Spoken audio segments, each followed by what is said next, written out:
Look at that gorgeous dish. I want to teach you how to make this today. You're going to love it when you taste it. Today I'm going to be making an oxtail stew. Now this is an old recipe. Some people believe it goes back to the 17th century, but frankly we've been cooking up this entire animal for millennia. So I believe the recipe goes way back in many cultures and was developed in probably many different ways. So all we can do is bring a new take to something that's really old. Folks, oxtails have been traditionally reserved for people that didn't have a lot of money. And that was just because it's not generally a tender cut. You have to slow cook it. It takes long cooking. And we're gonna braise this and make a delicious dish. Let me show you my recipe. We'll get in the kitchen. But before I do that, there's one thing I want to mention to you. I'm putting out hats now, soon to come aprons. I am right now uploading the recipes to S.A.Trotter.com. So if you're interested in the print version on my recipes, I have beautiful PDF versions that can be purchased. They're 25 cents, folks. But let me show you what you get. It's going to start off with a nice cover page, picture of it. You're going to get a decent, clean ingredients list. It has been really well produced. And on that second page, I do something that a lot of cookbooks don't do. I want to give you a place for your notes. I go out of my way to try to find a little extra room to make notes in there. And that way, you can write into your own book the way you want. Simply punch some holes, 3-ring binder, and you've got a cookbook that has only the recipes you're interested in, without having to buy a whole bunch of others you don't plan on making. It's a great way of doing it. Now let's get in the kitchen and make some oxtail stew. This is good. Folks, today the star of the dish is right here. These are oxtails, the segments of a cow's tail. When they're prepared right, they're absolutely succulent and delicious and tender. You have these segments of meat that run in between blades of bone that protrude off of the center piece. So when it becomes cooked, it's apparent the shape of it is kind of star-shaped. These are delicious, and we're going to cook them up with some wine, Worcestershire sauce, black pepper, bay leaf, and here I have some tomato paste, garlic, carrots, mushrooms, and salt. And folks, once this is cooked up, it's a delicious stew, but it takes hours, all right? So you're looking at probably, on the short side, probably 5 hours of cooking. It can easily be 6. So don't be afraid to try this, but realize it's a slow cook and you need to relax about it, okay? Folks, all we have to do to start this is to sear these. So what I'm going to do is take the pot I'm going to cook this in, which is a fairly substantial size pot. This is a stock pot. I think this one is like 8 quart. So you need something sizable to fit 6 pounds of oxtail down into. Now right now I'm just going to put some peanut oil in there, some cooking oil of any kind will work, and I'm going to fry these up at high temperature. We call that searing, okay? All we're looking to do is just add a little brown color to the outside of the meat and to build up a layer of brown in the bottom of the pot. And what that does is it gives us fantastic flavors in the end product. So sear your meat off, and once you get each of these seared off, just set them aside in another bowl and keep working through them, okay? Getting these little guys seared off. You can do them on the sides or on the flats, whatever. Your searing doesn't have to be perfect, but try to get a little bit of brown going on. Back in the back I have a bunch of oxtails that are already seared, and I'm just finishing up the last of them. I have my wine ready and also my tomato paste. So as soon as I finish these last oxtails, I'll remove them and I'll pour in the wine to deglaze the pan, and I'll whisk in also that tomato paste at that time to get a good, make sure that it is well combined. Then I'll put the oxtails back on and we move right on. I have the liquid in here, which was a quart of beef broth, an entire bottle of wine that I deglazed the pan with. I also have whisked in that tomato paste. So I have my liquids and everything in here. All of the meat is in here. It should look like this. You need a little bit sticking up out of the liquid. That's common when you're doing slow cooking, or what they call braising. That's what this is going to be. It's still over a medium-high heat on the burner here, and as soon as it starts bubbling a little bit, I'm going to cover it with a lid and put it down in the oven at 275 to 300 degrees. Now folks, I've just finished adding my spices. My bay leaf is there on top. I have put in some black pepper, about a teaspoon and a half of some salt there, and I'm just giving it time now. Also, I went ahead and put in about a 1/4 cup of Worcestershire sauce. Needs to be mentioned, that's all a part of that flavor profile. And ladies and gentlemen, as soon as it comes to a boil, which is just beginning to start, I'm seeing it foam around the edge, it goes down in that oven and it's going to be cooked up delicious. Alrighty, this has started bubbling now, and so it's time to get it down in the oven. Oh, this is so delicious.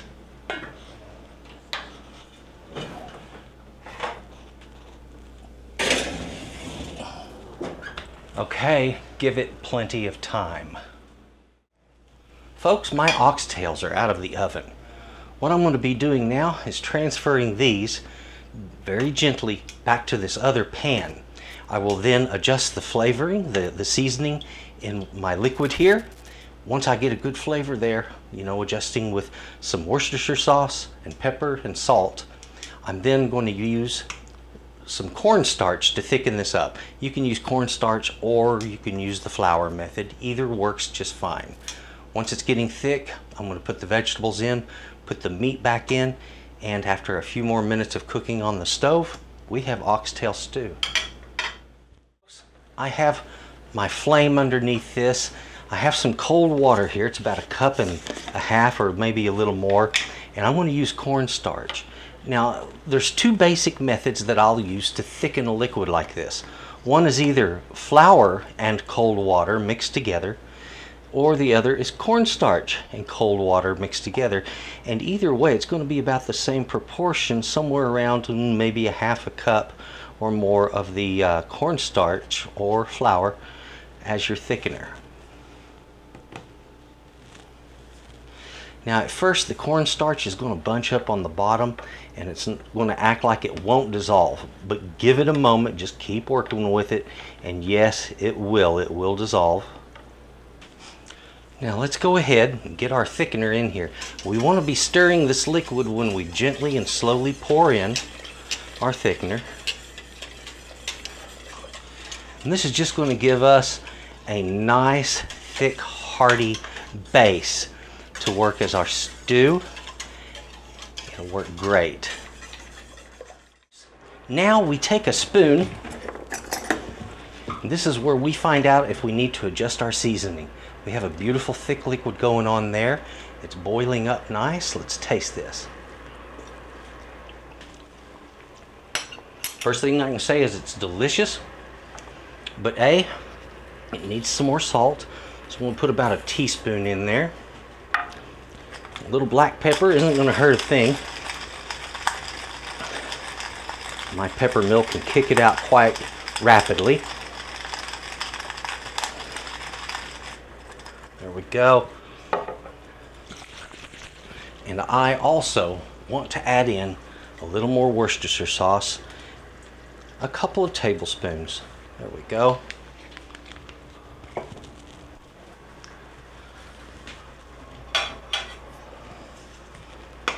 we have it. Now the carrots. When I put these in, I pour away from me and I get that bowl close to the liquid. Reduces splattering. Get my mushroom in there. Beautiful, beautiful.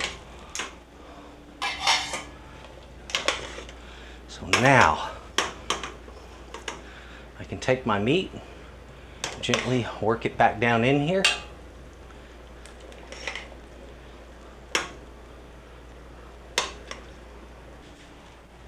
I do not want to miss out on anything that came out.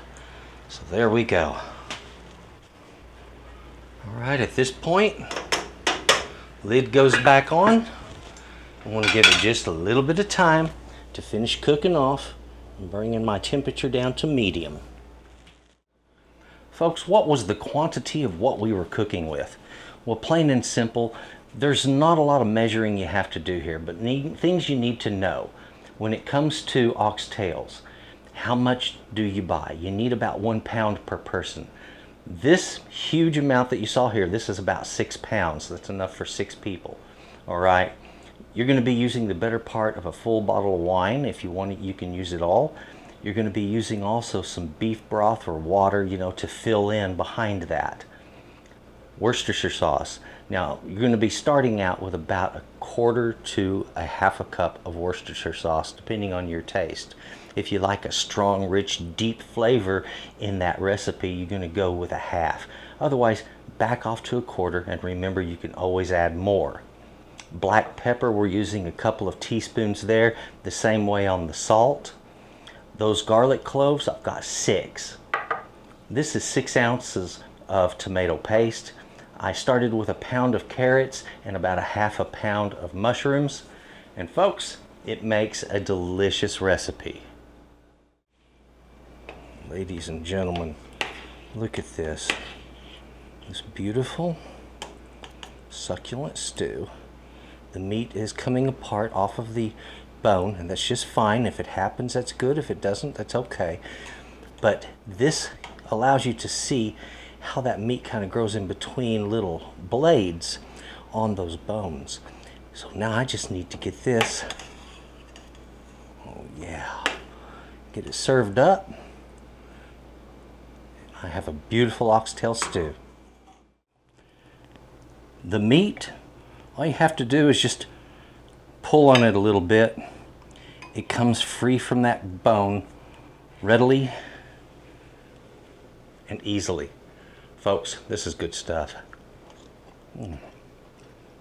Oh, so tender. And the flavor. Here's the thing. Certain cuts have just a lot of the right combinations when it comes to the right amount of fat and collagen and things like that. The oxtail is one of those cuts, and it yields delicious flavors when it's cooked slowly and easily. Folks, this is one that you need to try. This is really, really delicious. I would like to say thank you very much for watching Texas Cooking Today. Please take a look at my channel. I have, wow, there's at this point like 530 somewhat videos that are going on there. So there's a lot of videos on there, a lot of episodes. And if you would, take a look at that. Take a look at S.A.Trotter.com. You get some neat stuff going on there and really cool shirts. There's a lot of good artwork there, and I'm growing and expanding it. Also, the recipes for Texas Cooking Today are just now hitting there. Gorgeous looking recipes, inexpensive. You need to take a look at that, and thank you for watching. Ooh, now, time for oxtail stew. Come with me.